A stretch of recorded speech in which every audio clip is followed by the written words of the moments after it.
What's up, Green Bay Packers fans? Welcome back. As always, thank you for joining me. My name's Paul Brettel. First day of the NFL's legal tampering period prior to free agency officially starting is now behind us. The Green Bay Packers reportedly are making two additions: offensive guard Aaron Banks, cornerback Nate Hobbs. We're here to discuss those additions here today. But first, before we do all that, you know what to do. Hit like on the video, hit subscribe on the YouTube channel. I do greatly appreciate it. Follow me on Twitter at Paul_Brettel. Find all my work over at ESPNLacrosse.com and download the 105.5 ESPN Lacrosse app. Packers, Brewers, Bucks, Badgers, radio, everything that you need. So let's start by talking about Aaron Banks. He's reportedly joining the Green Bay Packers on a 4-year, $77 million deal. And I know initially there's some sticker shock, right, that comes with that contract amount, but that's the going rate these days for a starting offensive guard in the NFL. We saw last offseason, the guard market in particular really took off. Now you couple that with even more cap space this offseason, the NFL salary cap increased by 22 million this offseason. Overall, this year's free agency class isn't as strong as one we've seen in the past. And again, offensive line play is always a position that teams are going to be looking to add to, which of course is going to drive up demand and drive up the price. We don't know the contract specifics yet as far as it goes for Aaron Banks. I did see from Spotrac that the only guaranteed money that Banks is going to get is his signing bonus when he signs his deal. But again, we don't know what that value is or anything like that. So what we do know, the raw numbers, 4 years, $77 million for Aaron Banks. Banks was a second-round pick by the San Francisco 49ers back in 2021. He spent his entire career there up until this point. He's appeared in 53 games, made 43 starts, all of which have come over the last 3 seasons. Where he's at his best is in the run game. Matt Bowen of ESPN noted that Aaron Banks' ability is a gap blocking scheme, which is what we saw the Green Bay Packers really transition to blocking-wise on offense last season with Josh Jacobs in the backfield. So Bowen noted that specific blocking style is an area where Banks really excels. And just in the run game in general, that's an area where he's found the most success, especially according to Pro Football Focus's metrics. He ranked 23rd out of 78 eligible guards last season in their run blocking grade metric. And again, that's not the be-all, end-all. It's one evaluation tool. Take it with a grain of salt to a degree. However, it does show, relatively speaking, compared to his position group, where he stood compared to other guards around the NFL. So again, run game versus pass game. The run game has been a stronger part of Banks' game and what he brings to the table for the Green Bay Packers. And as good as the run game was last season, and we talked about it a lot, and the Packers leaned on Josh Jacobs heavily, and he had a fantastic season. One of the best at just churning out 4, 5, 6 yard gains over and over and over again. Even when didn't look like initially there was opportunity there for him to find positive gains on a play. But if there's an area of improvement for this Packers offense, the offensive line, the run game, it's in generating those big chunk plays, the 15-yard runs, the 20-yard runs. That's where the opportunity lies. And we've discussed this here before, but just in short, despite all the success Josh Jacobs had last season, the Packers' run game had last season, he ranked 32nd in the NFL in PFF's breakaway rate percentage. So how often, compared to how often you're carrying the football, are you ripping off runs of 15 or more yards? He ranked 32nd in that regard. When it came to yards after contact, 78% of Josh Jacobs' total yards last season on the ground, he had over 1,300 rushing yards. 78% of them, according to Pro Football Focus, came after contact. For some context around that number, Derrick Henry, Saquon Barkley in Philadelphia, their yards after contact was in the 50 to 55% range. So how do you get Josh Jacobs more opportunities to rip off those big runs?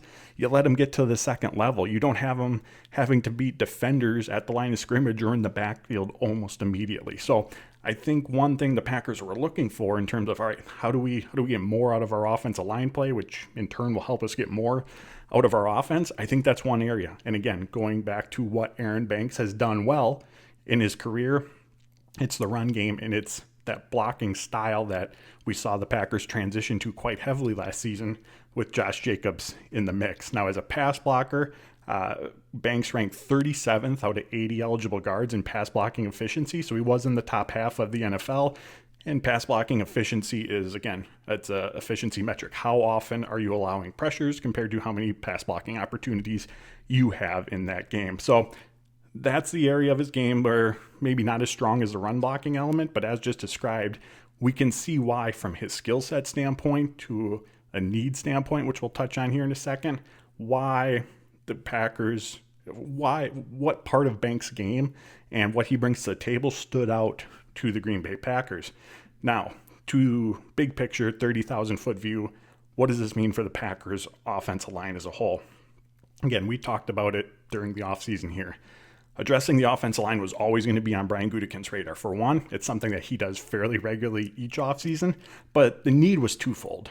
There was improved depth. That was something that the Packers had to address at a bare minimum. The depth of this unit was exposed in that playoff game against the Philadelphia Eagles. And like Brian Gutekunst said, you don't want to overreact to one game, to one performance, especially against a defensive front that was the best in football and gave starting offensive line units fits. But we saw that the Packers' lack of depth when Elgton Jenkins had to exit the game, that was on display in that game.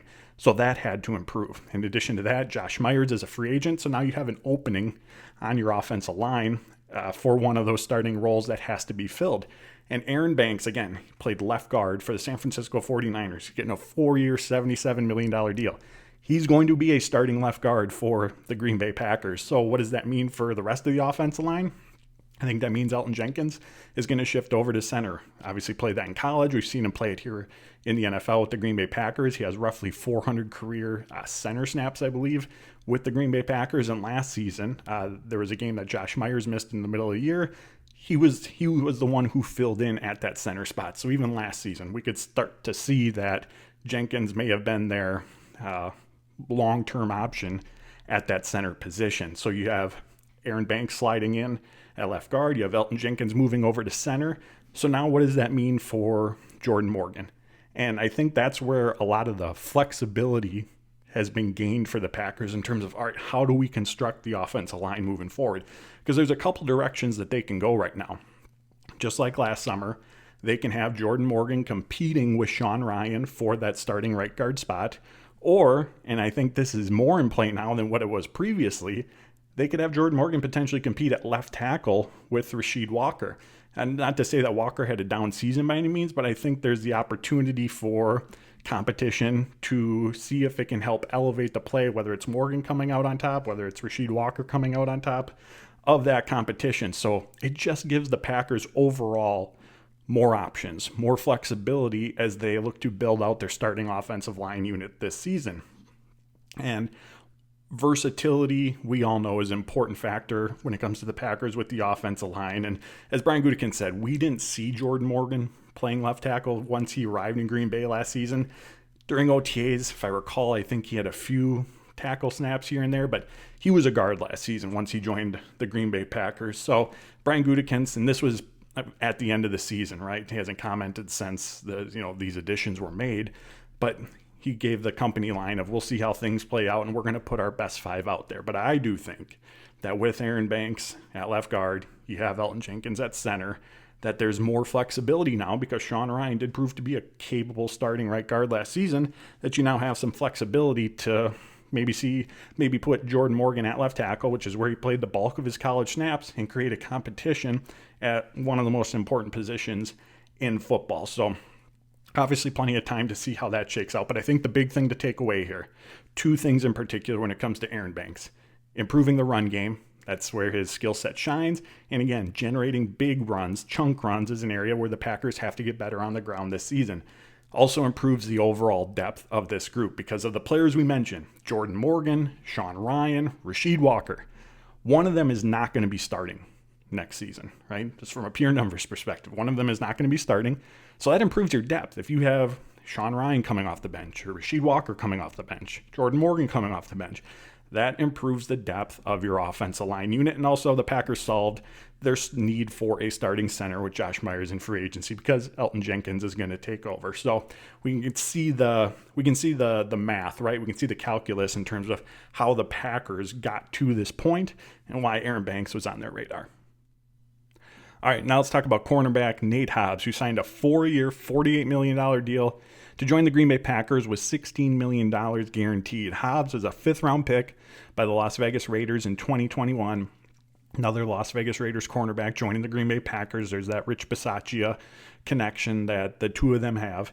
And the last 2 years in particular, Nate Hobbs has started in the slot, not on the boundary. He's been a nickel cornerback for the Las Vegas Raiders. However, he does have boundary experience. During the 2022 season, played about 500 snaps starting on the boundary for the Las Vegas Raiders that season. Now, where he's performed really well on the football field is in the run game. And obviously, that's a really, really important element to being a good nickel cornerback. When you're that close to the line of scrimmage, when you're that close to the backfield, you have to be involved in the run game. And he's proven that he can handle his own, be a reliable tackler, a willing run defender from that nickel position, and has been consistently, multiple seasons, one of the more higher graded cornerbacks by Pro Football Focus's metrics when it comes to run defense. Coverage-wise, he had his best season last season. He gave up a 67% completion rate, and I know that sounds high, but generally speaking, when you're looking at completion rates from a nickel cornerback versus a boundary cornerback,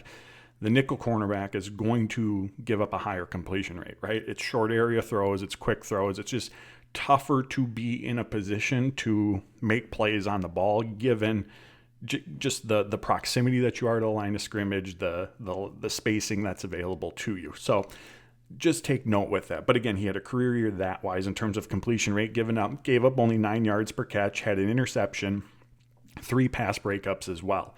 I think some of these advanced numbers shine a little bit more light on the season that he had last year from a coverage perspective.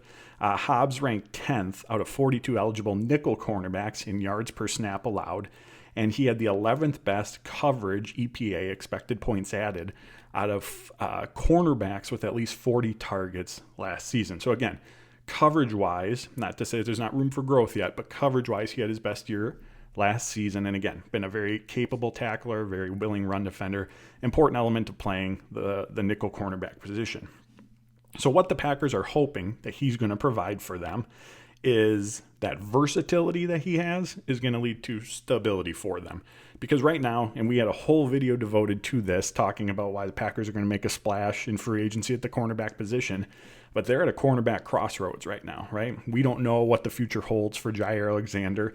Before the Hobbs addition, your starting cornerbacks were Keyshawn Nixon, Carrington Valentine, and then you have 4 or 5 players behind them on the depth chart who have little to almost no NFL experience on the defensive side of the ball. Packers are very much, this is a position that needs a mini reset to a degree, and they've already started that process by going out and making a splash signing with Nate Hobbs. But upon initial review, right, you go and see the numbers, you see where he's playing, and you think, a nickel cornerback, when you have Javon Bullard, well, what does that mean moving forward? What does that mean for the safety position with Javon Bullard and Evan Williams lining up into Xavier McKinney if Bullard's not going to be in the slot? Does addressing the slot cornerback position really address the Packers, quote unquote, big need at the cornerback spot when you still have Keyshawn Nixon and Carrington Valentine as your primary boundary cornerbacks? Those were the initial thoughts, questions that I had as I was, looking through, learning, evaluating what this addition meant for the Green Bay Packers and their defense moving forward. But of note, and again, we mentioned it above, Hobbs has boundary experience. Ryan Wood of the Green Bay Press-Gazette would report that the Packers, the expectation is that he is going to see boundary snaps with this Packers defense. And of course, that makes much more sense, right, than having him just be a primary nickel cornerback where all of his snaps are going to be coming from at that position. And from a size, athleticism, athletic profile, Hobbs has the measurements that you would want to see in a boundary cornerback. He's listed at 6'1", 195 pounds, has that good size and length that we know Brian Gutekunst covers when evaluating cornerbacks. Coming out of the draft, during the pre-draft process, coming out of Illinois, he posted a 9.61 relative athletic score out of a scale of 10. So an elite overall athlete, doesn't have lightning speed, ran a 4.48 40, good, not great, but overall between the 40 time, the size, the agility drills, the explosive drills, the vertical, the broad jump, and overall a very, very good athlete, as the relative athletic score showcases. Now, what I think we're going to see, I don't necessarily think either that Hobbs is just going to be a boundary cornerback. I think that versatility to play inside and out, we know how coveted that element is to Jeff Hafley's defense. I think that's what we're going to see. I think where Hobbs is lining up is really going to be week to week. It's going to be based on the opponent. It's going to be based on where their top receiver lines up primarily. It's going to be based on all these other different factors outside of just the Packers' control. What's the opponent doing? What does our secondary look like? Are there injuries? All these other factors I think are going to come into play and determine, perhaps on a week-to-week basis, where we primarily see Nate Hobbs lining up. So I think we're going to see a mixture of it, but I think the bulk of his playing time, just given where the Packers need it, is going to come on the boundary, if I had to guess, in this very, very early going. But we're going to see a lot of him in the nickel too. Again, it's going to be dependent upon the situation, obvious passing downs, who's the opponent, who's the receivers. All of those different elements are going to be a factor in this decision-making process. Now, with this addition, and the Packers, I can't imagine are going to be done adding to the cornerback position. Doesn't mean it's going to be another, big signing here in free agency. It might be a mid-level one, one that flies under the radar. Could be spending an early round pick and a mid-round pick in the draft on that position group. But they still absolutely have to add to that group. But the addition of Hobbs to the mix at least helps it take shape, right? You're no longer relying solely on Nixon and Valentine and a ton of inexperienced depth behind them on the depth chart. Now you look at this cornerback room and you see, all right, Javon Bullard in the slot.